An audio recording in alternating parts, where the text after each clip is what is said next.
Hey everyone, welcome back. In this step-by-step guide, I'm going to show you how to use ClickUp automations in 2026. Automations are super powerful because they let you reduce manual work, keep tasks moving, and ensure your team never misses important updates. So yeah, let's start right from the beginning.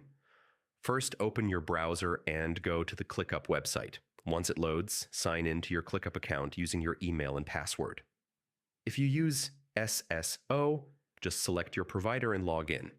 After signing in, you'll land on your workspace dashboard where all your spaces, lists, and tasks are visible. Now navigate to the list where you want to set up an automation. Click on Automations at the top of the list. Here, you can browse pre-made automation, templates, or create a custom automation from scratch. Click Create Automation to start building your own. Next, choose a trigger. Triggers are events that start the automation. For example, a trigger could be when a task status changes, a task is assigned, a due date arrives, or a new task is created. Pick the trigger that fits your workflow. Yeah, this sets the automation in motion. After that, choose an action.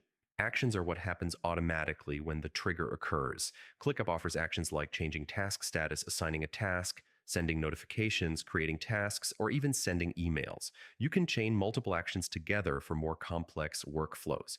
You can also add conditions to make your automation smarter. For example, only run the automation if the task is high priority, assigned to a specific team member, or in a certain status. This helps prevent unnecessary actions and keeps your workspace clean. Once your automation is set up, turn it on. You can test it by creating a sample task or changing a status to see if the automation works as expected. If needed, edit or disable the automation anytime. Another tip is to use automation templates. ClickUp has a library of popular automations like moving tasks when completed, assigning recurring tasks, or sending alerts for overdue work.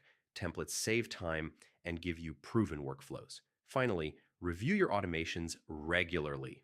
As your team grows or your processes change, update or create new automations to keep everything running smoothly and efficiently. And that's it.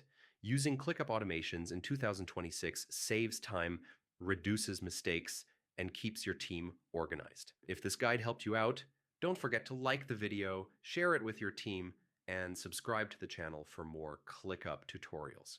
So yeah, thanks for watching, and I'll see you in the next